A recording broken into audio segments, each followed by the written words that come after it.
பரங்கிமலை ஒன்றியத்தில் இந்தியா கூட்டணி வேட்பாளர் தமிழச்சி தங்கபாண்டியன் அவர்கள் திறந்த ஜீப்பில் சித்தாலப்பாக்கம் கன்னிக்கோவில் அருகில் உதயசூரியன் சின்னத்தில் வாக்கு கேட்டு பிரச்சாரம் செய்தார்.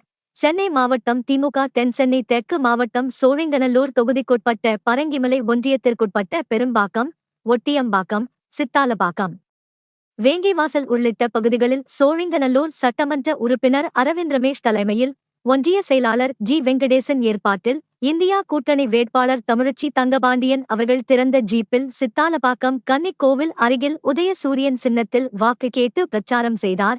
அப்போது பகுதி மகளிர் அணி அமைப்பாளர் கன்னிக்கோயில் விஜயா சித்து அவர்கள் ஏற்பாட்டில் வேட்பாளருக்கு மாலை அணிவித்து மலர்கள் தூவி ஆரத்தி எடுத்து சிறப்பான வரவேற்பளித்தார். இதில் எம். தமிழரசன், எம். அஜித்குமார், மாரியப்பன், விஜயகுமார் உள்ளிட்ட கட்சி நிர்வாகிகள் உடனிருந்தனர். இந்த பிரச்சாரத்தில் ஒன்றிய கவுன்சிலர் வேதகிரி, மாவட்ட இளைஞர் அணி துணை அமைப்பாளர் ஜே. இ. பாண்டியன் மற்றும் மாவட்ட, ஒன்றிய, வட்ட, கிளை கழக நிர்வாகிகள், பிற அணி நிர்வாகிகள் பொதுமக்கள் பங்கேற்றனர். Thank you for watching Times Media TV YouTube channel. Subscribe and like, share and comment. Thank you.